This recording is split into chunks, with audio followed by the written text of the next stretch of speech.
എന്ന് പറഞ്ഞാൽ അൻവറിനെ ആക്രമിക്കാൻ പറ്റുമായിരിക്കും. അൻവർ വാർത്താ സമ്മേളനം നടത്തിയ PWD റെസ്റ്റ് ഹൗസ് മലപ്പുറം ജില്ലയിലാണ്. ഞാൻ അതിനെക്കുറിച്ച് കൂടുതൽ പറയാം, അങ്ങനത്തെ വല്ലതും പറയായിരിക്കും. അതാ ADGP അങ്ങനെ എഴുതി കൊടുക്കും ചില. അദ്ദേഹം വാർത്താ സമ്മേളനം നടത്തിയ റെസ്റ്റ് ഹൗസ് മലപ്പുറം ജില്ലയിലാണ്, ബാക്കി ഞാൻ പറയണ്ടല്ലോ, നിങ്ങൾ ഊഹിച്ചാൽ മതിയല്ലോ എന്ന് വേണമെങ്കിൽ എഴുതി കൊടുക്കുക. അതല്ലാതെ അൻവറിനെ പറയാൻ എന്താ ഉള്ളത്? അൻവർ മുന്നോട്ട് വെക്കുന്നത്, അൻവർ പറയുന്ന കഴിഞ്ഞ 8 വർഷമായി സഖാക്കൾ പോലീസ് സ്റ്റേഷനിൽ അനുഭവിക്കുന്ന ദുരിതത്തിൻ്റെ കഥയാണ് ഞാൻ പങ്കുവയ്ക്കുന്നത്. വാർത്താ സമ്മേളനത്തെ എടുത്താൽ തന്നെ ഇപ്പോൾ ഒന്നാമത്തെ കാര്യം, അൻവർ നേരത്തെ പറഞ്ഞ പോലെ വളരെ ഒരു കോമൺ മാനെ പോലെ സംസാരിക്കുന്നു. അദ്ദേഹം പറഞ്ഞതിനകത്ത് അദ്ദേഹത്തിൻ്റെ രാഷ്ട്രീയ താല്പര്യങ്ങളുണ്ട്, ഇഷ്യൂ ബേസ്ഡ് ആയിട്ടുള്ള അദ്ദേഹത്തിൻ്റെ പലതരത്തിലുള്ള സ്റ്റാൻഡുണ്ട്. പക്ഷേ എനിക്ക് തോന്നുന്ന ഒരു കാര്യം, വളരെ ആത്മാർത്ഥമായിട്ടും വൈകാരികമായിട്ടാണ് അൻവർ സംസാരിക്കുന്നത്.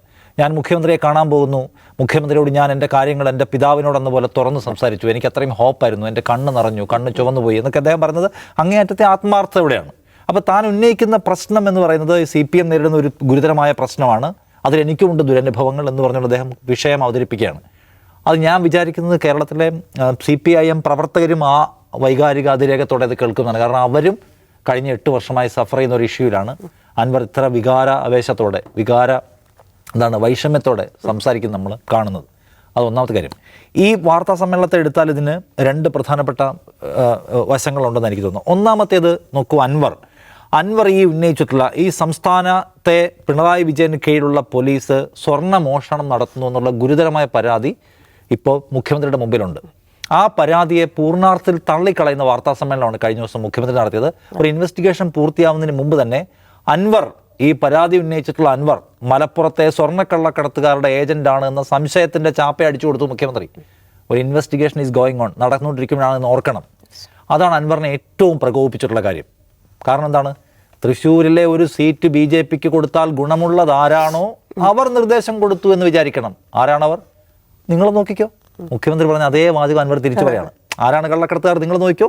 ആരാണ് തൃശ്ശൂരിലെ കള്ളൻ? നിങ്ങൾ നോക്കിക്കോ എന്ന് പറയാണ്. അപ്പോൾ ഇത് അൻവറിനെ ഏറ്റവും പ്രൊവോക്ക് ചെയ്ത കാര്യമാണ്. അതിന് അൻവർ കേവല വാചകങ്ങൾ കൊണ്ടല്ല എന്ന് മറുപടി പറയുന്നത്. ഈ പോലീസ് വലിയ തോതിൽ സ്വർണം പിടിക്കലിനകത്ത് കള്ളത്തരം കാണിക്കുന്നുണ്ടെന്നതിൻ്റെ 2 സാക്ഷിമൊഴികൾ ഇന്ന് അൻവർ പ്രൊഡ്യൂസ് ചെയ്തു.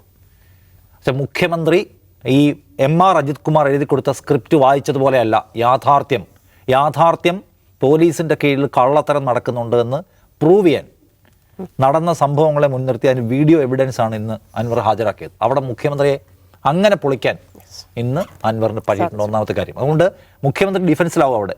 കാരണം അദ്ദേഹം പോലീസ് എഴുതി കൊടുത്ത ഉടുപ്പ് കത്തിച്ച് സ്വർണ്ണം എടുത്തുള്ള ഒരു കഥയൊക്കെ വായിക്കുന്നത് കണ്ടാണ്. അങ്ങനെ അല്ല കാര്യം. പിടിക്കുന്നത് പലതും റെക്കോർഡിക്കലാക്കുന്നില്ല, പിടിക്കുന്നതിൻ്റെ പലതിൻ്റെയും ശരിയായ മൂല്യം രേഖപ്പെടുത്തുന്നില്ല. അകത്തുനിന്ന് കസ്റ്റംസ് പിടിക്കാതെ പുറത്ത് നിൽക്കുന്ന സുജിത്ദാസിൻ്റെ സംഘത്തിന് നിർദ്ദേശം കൊടുക്കുന്നു, പുറത്തുനിന്ന് പിടിക്കുന്നു, എന്നിട്ട് ഇവർ വീതം വെച്ചെടുക്കുന്നു എന്നതിൻ്റെ കഥയാണ്. നാളെ അതിൻ്റെ കൂടുതൽ ഡീറ്റെയിൽസ് ഒക്കെ പുറത്തുവിടും അദ്ദേഹം പറയുന്നത്. അപ്പോൾ അതാണ് അതിൻ്റെ ഒരു പ്രധാനപ്പെട്ട ഏരിയ. മുഖ്യമന്ത്രി എന്നെ ചാപ്പ അടിക്കാൻ നോക്കണ്ട, വസ്തുത വേറെയാണ് എന്ന് അദ്ദേഹം സ്ഥാപിച്ചു. ഇങ്ങനൊരു വസ്തുതയൊന്നും മറിച്ച് വിശദീകരിക്കാൻ മുഖ്യമന്ത്രിയുടെ ഉണ്ടാവില്ല, അല്ലെ പിന്നെ പോലീസ് എഴുതി കൊടുക്കണം. രണ്ടാമത്തെ ഞാൻ കാണുന്ന കാര്യം, നേരത്തെ അജിൻ വിശദമായി പറഞ്ഞു, അതായത് മുഖ്യമന്ത്രിയോടുള്ള ബഹുമാനപ്പെട്ട മുഖ്യമന്ത്രി എന്ന പേരിൽ അദ്ദേഹം ലിമിറ്റ് ചെയ്ത് പറഞ്ഞുകൊണ്ടിരുന്ന കാര്യങ്ങളുടെ കെട്ടൊക്കെ അദ്ദേഹം പൊട്ടിച്ചു. മുഖ്യമന്ത്രി എന്നെ വഞ്ചിച്ചു എന്ന് അദ്ദേഹം പറയുകയാണ്. വഞ്ചനയുടെ ചരിത്രമുണ്ട് അദ്ദേഹത്തിന്. കാരണം എന്താണ്? ഈ ഒരു വിദ്വേഷ യൂട്യൂബർക്കെതിരെ നടപടി വേണമെന്ന് ആവശ്യപ്പെട്ടുകൊണ്ടാണ് അൻവർ ആദ്യം ഇവരെയൊക്കെ സമീപിക്കുന്നത്. അവിടെ മുതൽ ഇങ്ങോട്ടുള്ള സകല കാര്യങ്ങളിലും മുഖ്യമന്ത്രി വഞ്ചനാപരമായ നിലപാട് സ്വീകരിച്ചിട്ടുണ്ട്. ആ വഞ്ചനാപരമായ നിലപാട് നമ്മൾ വെറുതെ നോക്കിയാലേ. ഇപ്പോൾ കഴിഞ്ഞ ദിവസം മുഖ്യമന്ത്രി വാർത്താ സമ്മേളനം നടത്തുമ്പോൾ അദ്ദേഹം പറയുന്നുണ്ട്, വയനാട് വിഷയത്തിൽ തെറ്റായ വാർത്ത കൊടുത്ത കേരളത്തിലെ മുഖ്യധാരാ മാധ്യമങ്ങൾ നടത്തുന്നത് നശീകരണ മാധ്യമ പ്രവർത്തനമാണ്. അവരുടെ ഈ നടപടിക്കെതിരെ ഞാൻ നിയമ നടപടി പോലും ആലോചിക്കുന്നുണ്ട്. ഈ മുഖ്യമന്ത്രി എപ്പോഴെങ്കിലും ഈ കേരളത്തിൽ വിദ്വേഷത്തിൻ്റെ വിത്തുപാകുന്ന ഈ യൂട്യൂബർമാരുടേത് നശീകരണ മാധ്യമ പ്രവർത്തനമാണ്, കർശനമായ നടപടി എടുക്കുമെന്ന് പറഞ്ഞു കേട്ടിട്ടുണ്ടോ? പറയില്ല. കഴിഞ്ഞ തവണ നവകേരള സദസ്സ് നടക്കുമ്പോൾ കൊച്ചി കേന്ദ്രമാക്കി പ്രവർത്തിക്കുന്ന ഒരു ചാനലിൻ്റെ പ്രവർത്തകർക്കെതിരെ കേസെടുത്തു പോലീസ്. ഷുവർ എന്ന കേസിൽ അവരെ കുടുക്കി. അതിനെക്കുറിച്ച് ഗോവിന്ദ മാഷ് ചോദിക്കുമ്പോൾ ഗോവിന്ദ മാഷ് പറയുന്നത് വേണ്ടി വന്നാൽ തോന്നിയാസം കാണിച്ചാൽ ഇനിയും കേസെടുക്കുന്നതാണ്. ഈ വർത്താനം ഏതെങ്കിലും ഒരു യൂട്യൂബറോട്, ഈ അൻവർ പറഞ്ഞ യൂട്യൂബറോട് ഈ സമീപനം എടുത്തിട്ടുണ്ടോ? ഇവിടെ തെറ്റുപറ്റിപ്പോയിട്ടുള്ള മുഖ്യധാരാ മാധ്യമങ്ങളെ നിയമ നടപടി കൊടുക്കാൻ പോകുന്നു, അവരെ നശീകരണ മാധ്യമപ്പെടുത്തുന്നു വിളിക്കാൻ പോകുന്നു. ഭയങ്കര നിലപാട് പ്രഖ്യാപിക്കാൻ 50 മിനിറ്റാണ് എടുത്തത്.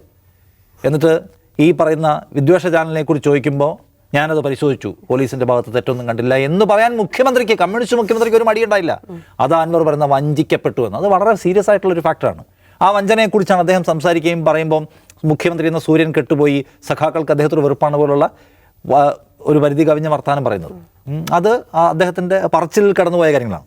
ഞാൻ ഫാക്ടർ എന്ന് പറയുന്ന രണ്ടാം അദ്ദേഹം പറയാൻ ശ്രമിക്കുന്നത് റിയാസിനെ കുറിച്ചാണ്. അപ്രതീക്ഷിതമാണ്. നമ്മൾ പോലും ഒരിക്കലും എക്സ്പെക്ട് ചെയ്തില്ല. കാരണം ഇതെന്താണ് അൻവർ പറയുന്ന ഒരു സ്ട്രാറ്റജിക് ആയിട്ടുള്ള മണ്ടത്തരമാണോ എന്ന് തോന്നി. പക്ഷേ ഞാൻ വിചാരിക്കുന്നത് അൻവർ വളരെ പർപ്പസ്ഫുള്ളി ഒരു ഇഷ്യൂ പ്ലേസ് ചെയ്യാണ്. കാരണം മുഖ്യമന്ത്രി പിണറായി വിജയൻ പാർട്ടിയിൽ ഉയർന്നു വരുന്ന മറ്റെല്ലാ ശബ്ദങ്ങളെ ഇല്ലായ്മ ചെയ്ത് സ്വന്തം മകളുടെ ഭർത്താവായ കോമ്രേഡിനെ പാർട്ടിയുടെ അടുത്ത ആളായിട്ട് സ്ഥാപിക്കാൻ ശ്രമിക്കുകയാണെന്നൊരു സംഗതി അവിടെ ഫിക്സ് ചെയ്യുക വഴി പാർട്ടിക്കകത്ത് വേറൊരു സ്പ്ലിറ്റ് ഉണ്ടാക്കുന്ന വേറൊരു ഒരു ഡയലോഗ് അദ്ദേഹം ഓപ്പൺ ചെയ്യാണ്. ഇതാണോ മുഖ്യമന്ത്രി ശ്രമിക്കുന്നത്? ആത്യന്തികമായി പാർട്ടി താല്പര്യം സംരക്ഷിക്കാൻ, അല്ലെങ്കിൽ പിന്നെ കുടുംബ താല്പര്യമായിരിക്കും നിങ്ങളുടെ ഉദ്ദേശം. അത് നടക്കാൻ പോകുന്നില്ല എന്ന് പറയുന്ന അൻവർ, അത്രയും പേര് പറഞ്ഞല്ലോ, അൻവർ ഒറ്റയ്ക്കായിരിക്കുമോ അത് പറയുന്നുള്ള ക്വസ്റ്റ്യൻ ഉണ്ട്. അപ്പോൾ അൻവറിൻ്റെ ഇൻ ടോട്ടൽ മൂവ്മെൻറ്റിനകത്ത് അൻവർ ഒറ്റയ്ക്കാണെന്നുള്ള ക്വസ്റ്റ്യൻ റിയാസിൻ്റെ പേര് വന്നതോടെ ഉയർന്നു വരികയാണ്. ഞാൻ സംശയിക്കുന്നത് തീർച്ചയായും റിയാസിൻ്റെ പേര് വരുന്നതോടുകൂടി CPM-നകത്തെ പല കേന്ദ്രങ്ങളുടെയും താല്പര്യത്തിൻ്റെ വാഹകൻ കൂടിയാണ് PV അൻവർ എന്ന് നമ്മൾ കാണണം. അൻവറിന് ഉറപ്പായിട്ടും വഞ്ചിക്കപ്പെട്ടിട്ടുണ്ട്. കാരണം അൻവർ മുന്നോട്ട് വെച്ച CPM-നെ പോലെ തന്നെ CPM-ന് തന്നെയും ഏറ്റവും പ്രധാനപ്പെട്ട ഒരു വിഷയമാണ് വിദ്വേഷം. CPM-ന്റെ അടി ഇളക്കിക്കൊണ്ടിരിക്കുകയാണ്, വോട്ടിലടക്കം. അത് ഏറ്റെടുക്കാൻ ആ പാർട്ടിക്ക് പറ്റിയില്ല, അതിൽ നേതാക്കൾക്ക് പറ്റില്ല. അൻവർ ഏറ്റെടുക്കാൻ തയ്യാറാണ്. അൻവർ അതിൻ്റെ വെസലുമായിട്ട് വരുമ്പോൾ ആ വെസലിൽ വേറെ ഒരുപാട് വെസലുകൾ കണക്ട് ചെയ്യുന്നുണ്ട്. പാർട്ടി. അതിനകത്ത് ഒരുപാട് പ്രശ്നങ്ങളുണ്ട്. CPM-നകത്ത് ആഭ്യന്തര ജനാധിപത്യം എന്ന് പറയുന്ന സംഗതി എവിടെയാണ് ഇപ്പോൾ എന്ന് ചോദ്യമുണ്ട്. അതിന് സംസ്ഥാന സെക്രട്ടേറിയറ്റ് ഉണ്ട്, സംസ്ഥാന കമ്മിറ്റി ഉണ്ട്. പക്ഷേ ആഭ്യന്തര ജനാധിപത്യത്തിൻ്റെ സാധ്യതകളെ അടച്ചു വെച്ചിരിക്കുകയാണ് പിണറായി വിജയൻ പറയുന്ന പോലെ കുറിപ്പിറക്കാൻ മാത്രം വിധേയരാക്കപ്പെട്ട അല്ലെങ്കിൽ ഹതഭാഗ്യരായ മനുഷ്യരിക്കുന്ന കമ്മിറ്റിയാണ് സെക്രട്ടേറിയറ്റ് എന്ന് പറയുന്നത്. അപ്പോൾ ആളുകൾക്ക് സ്വാഭാവികമായിട്ടും അതിനകത്ത് വീർപ്പുമുട്ടലുണ്ടാവില്ലേ? ആർക്ക് വേണ്ടിയാണ് ഈ പാർട്ടി പ്രവർത്തിക്കുന്നത്, ആരെ വാഴിക്കാനാണ് ഈ പാർട്ടി പ്രവർത്തിക്കുന്നത് സംശയം സ്വാഭാവികമായിട്ടും രൂപപ്പെട്ട് വന്നേക്കാം. എന്ന് വെച്ചാൽ ഇപ്പോൾ പിണറായി വിജയൻ അദ്ദേഹത്തിൻ്റെ മരുമകനെ അടുത്ത സെക്രട്ടറി ആക്കാനോ മുഖ്യമന്ത്രി ആക്കാനോ ശ്രമിക്കുന്നു ഞാൻ പറയില്ല. അങ്ങനെ അഭിപ്രായമുള്ള ആളുകൾ അതിനകത്തുണ്ടോ ഉണ്ടെങ്കിൽ അവരെ എടുക്കുക എന്ന ഉദ്ദേശം ഇതിനകത്തുണ്ട്. കോടിയേരിയെ പോലും ഇമോഷണൽ ടൂളാക്കി. കോടിയേരി ബാലകൃഷ്ണൻ ഉണ്ടായിരുന്നുവെങ്കിൽ ഈ പ്രശ്നം ആർക്കും വരില്ലായിരുന്നു. എന്നിട്ട് കോടിയേരിയുടെ സംസ്കാരത്തിന്റെ മുഖ്യമന്ത്രിക്ക് വിദേശയാത്രയ്ക്ക് പോകാൻ വേണ്ടി ചുരുക്കി അടക്കമുള്ള കാര്യങ്ങൾ പറയുന്നത് പിണറായി വിജയനെ മാത്രം കേന്ദ്രീകരിക്കുകയും പിണറായി വിജയൻ്റെ അപ്രമാദിത്വം, പിണറായി വിജയൻ്റെ ആഭ്യന്തര ജനാധിപത്യ വിരുദ്ധ നിലപാടുകളെ മാത്രം കേന്ദ്രീകരിക്കുകയാണ്. അങ്ങനെ ആക്രമിക്കുന്ന അൻവർ, ഞാൻ പറഞ്ഞത് ഓഫ് കോഴ്സ് CPM എന്ന് പറഞ്ഞ സംഘടനയുടെ സെറ്റപ്പിന് പുറത്ത് നിൽക്കുന്ന കോമ്രേഡ്സിൽ ബഹുഭൂരിപക്ഷം അൻവറിൻ്റെ കൂടെയാണ്. ഈ നിമിഷമാണ് അതിനകത്ത് നിൽക്കുന്ന ആൾക്കാരും അൻവർ ഉന്നയിക്കുന്ന സംഗതികൾ കൊള്ളാം, നൈസാണ് എന്ന് വിചാരിക്കുന്ന ആൾക്കാരുണ്ടാവും. അതാണ് അൻവർ ലക്ഷ്യം വയ്ക്കുന്നത്. അൻവർ അടുത്ത ദിവസത്തേക്കുള്ള ഹുക്ക് ഇട്ട് കഴിഞ്ഞിട്ടുണ്ട് എന്ന് കാണണം. അപ്പോൾ അത് ഒന്നാമത്തെ കാര്യം. പിണറായി വിജയൻ ഈ കള്ളക്കടത്തുമായി ബന്ധപ്പെട്ട് അൻവറിനെതിരെ ഉന്നയിക്കുന്ന ആരോപണങ്ങളെ പൊട്ടിക്കാൻ അൻവറിന് പറ്റി. പിണറായി വിജയൻ പറഞ്ഞ പോലല്ല, പിണറായി വിജയൻ്റെ പോലീസ് സ്വർണം മോഷ്ടിക്കുന്നുണ്ട്. ഇനിയിപ്പോൾ ആർക്കൊക്കെ കിട്ടുന്നുള്ള സംശയത്തിൻ്റെ വിത്തും അദ്ദേഹം എറിഞ്ഞിട്ടുണ്ട്. എവിടെയൊക്കെ വേണമെങ്കിലും പോയി കൊള്ളാം. രണ്ടാമത്തേത് ഈ പറഞ്ഞ പാർട്ടിക്കകത്ത് തന്നെ ഒരു ഗ്രൂപ്പ് ഓഫ് ആളുകളെ ഒപ്പം പിടിക്കാൻ കഴിയുന്ന റിയാസ് എന്ന് പറയുന്ന സംഗതി അദ്ദേഹം ഇട്ട് കഴിഞ്ഞിട്ടുണ്ട്. മറ്റൊരു പ്രധാനപ്പെട്ട കാര്യം അദ്ദേഹം പറയുന്നത്, കേരളത്തിൻ്റെ പ്രധാനപ്പെട്ട പ്രശ്നം എന്താണെന്ന് അറിയാമോ, നിങ്ങൾ IQ ഉപയോഗിച്ച് ചിന്തിക്കൂ.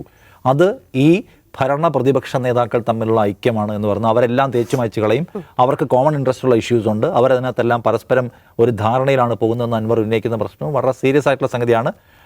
അതിനുശേഷം അദ്ദേഹം മുസ്ലിം ലീഗിനെ കുറിച്ചാണ് പറയുന്നത്. മുസ്ലിം ലീഗിനെ അദ്ദേഹം പറഞ്ഞത് എന്തിനാണ്? അവരെ സമ്മർദ്ദത്തിലാക്കുകയാണ്.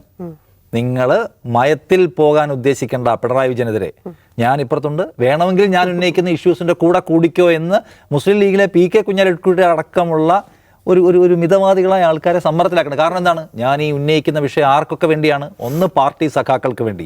രണ്ടാർക്ക് വേണ്ടിയാണ്? മൈനോറിറ്റിക്ക് വേണ്ടി. അവരാണ് ഇതിൻ്റെ മൊത്തം അഫക്റ്റഡ് പാർട്ടി. ആ മൈനോറിറ്റിക്ക് വേണ്ടി ഞാൻ നടത്തുന്ന പോരാട്ടത്തിൽ കോംപ്രമൈസ് പൊളിറ്റിക്സ് എടുക്കുന്നുണ്ട് മലബാറിലെ പ്രധാനപ്പെട്ട പാർട്ടിയായ മുസ്ലിം ലീഗ്. അത് വേണ്ട, അതുണ്ടെങ്കിൽ നിങ്ങൾ പണികൾ മനസ്സിലാക്കിക്കോന്ന് അൻവർ വളരെ തന്ത്രപരമായി പറഞ്ഞു വയ്ക്കുകയാണ്. അതുകൊണ്ട് അൻവർ കടന്നുപോയി, വാചാലമായി പോയി എന്നൊക്കെ പറയുമ്പോഴും അൻവറിൻ്റെ പ്ലാനിൽ വളരെ പ്രൊഡക്റ്റീവായിട്ടുള്ള ഒരു വാർത്താ സമ്മേളനമായിട്ട് ഇതിനെ കാണണം. അൻവറിനെ സംബന്ധിച്ച് ഇനിയും നഷ്ടമാകില്ല. കാരണം അൻവറിനെ പിണറായി വിജയൻ എഴുതി തള്ളിക്കഴിഞ്ഞു. അൻവറിനെ സഹായിക്കാൻ അദ്ദേഹം പണ്ട് ഉദ്ദേശിച്ചിട്ടില്ല. അദ്ദേഹം ശശിയെ സംരക്ഷിക്കാനാണ് തീരുമാനിച്ചിട്ടുള്ളത്. പാർട്ടിയുടെ നേതൃത്വത്തിൽ ഹോപ്പ് ഉണ്ടായിരുന്നു, അതും നഷ്ടപ്പെട്ടു. അപ്പോൾ ഇനിയിപ്പോൾ അദ്ദേഹത്തെ സംബന്ധിച്ച് ഒരു ഫൈറ്റ് ചെയ്യാന്നുള്ളതാണ്. അതിൽ അദ്ദേഹം പിന്നോട്ട് പോകുന്നില്ല, ഫൈറ്റ് ചെയ്യാൻ തീരുമാനിച്ച് ഇറങ്ങിയിരിക്കുകയാണ്. നേരത്തെ അജിംസ് പറഞ്ഞ പോലെ CPM-നെ സംബന്ധിച്ച് എളുപ്പത്തിൽ വളരെ സില്ലിയായി ടാക്കിൾ ചെയ്യാൻ പറ്റുന്ന ഒന്നല്ല. അദ്ദേഹത്തെ അങ്ങോട്ട് എടുത്ത് കളയാം. നാളെ മുതൽ നിരന്തരമായ വാർത്താ സമ്മേളനം തിരിച്ചു നടത്തി അൻവറിനെ ആക്രമിക്കാം. എന്ത് പറഞ്ഞാൽ അൻവറിനെ ആക്രമിക്കാൻ പറ്റുക? പറ്റുമായിരിക്കും. അൻവർ വാർത്താ സമ്മേളനം നടത്തിയ PWD റെസ്റ്റ് ഹൗസ് മലപ്പുറം ജില്ലയിലാണ് ഞാൻ അതിനെക്കുറിച്ച് കൂടുതൽ പറയാം അങ്ങനത്തെ വല്ലതും പറയായിരിക്കും ADGP അതാണല്ലോ പറഞ്ഞത്. അതാ ADGP അങ്ങനെ എഴുതി കൊടുക്കും ചില അദ്ദേഹം വാർത്താ സമ്മേളനം നടത്തിയ റെസ്റ്റ് ഹൗസ് മലപ്പുറം ജില്ലയിലാണ്, ബാക്കി ഞാൻ പറയണ്ടല്ലോ, നിങ്ങൾ ഊഹിച്ചാൽ മതിയല്ലോ എന്ന് വേണമെങ്കിൽ എഴുതി കൊടുക്കുക. അതല്ലാതെ അൻവറിനെ പറയാൻ എന്താ ഉള്ളത്? അൻവർ മുന്നോട്ട് വെക്കുന്ന, അൻവർ പറയുന്ന കഴിഞ്ഞ 8 വർഷമായി സഖാക്കൾ പോലീസ് സ്റ്റേഷനിൽ അനുഭവിക്കുന്ന ദുരിതത്തിൻ്റെ കഥയാണ് ഞാൻ പങ്കുവയ്ക്കുന്നതാണ്. സോ അതുകൊണ്ട് ഇത് CPM-ന് ടാക്കിൾ ചെയ്യാൻ അത്ര ഈസിയുള്ള കാര്യമല്ല. എന്ന് വെച്ചാൽ പിണറായി വിജയൻ്റെ CPM-ന് വേറൊരു CPM ഉണ്ട്, ആ CPM ഈ വിഷയത്തിനകത്ത് എടുക്കുന്ന പൊസിഷൻ വേറെ തന്നെ ആയിരിക്കുമെന്നാണ് ഞാൻ കണക്ക് കൂട്ടുന്നത്. ഇതിൽ രസമുള്ളൊരു ടേക്ക് അവേ കൂടിയുണ്ട്. എൻ്റെ വാപ്പ ഭയങ്കര പരിക്കനും ധാർഷ്ട്യക്കാരനുമായിരുന്നു. അദ്ദേഹം എല്ലാവരോടും പെരുക്കനായിരുന്നു, ഞങ്ങളോടും പെരുക്കനായിരുന്നു, നാട്ടുകാരോടും പെരുക്കനായിരുന്നു. എങ്ങനെയാണ് ഈ മകളോടും മരുമകനോടും മാത്രം സൗമ്യനായിരിക്കുകയും മറ്റുള്ളവരോട് ധാർഷ്ട്യക്കാരനാവുകയും ചെയ്യുക ഒരാൾ എന്നും കൂടി അദ്ദേഹം ചോദിക്കുന്നുണ്ട്.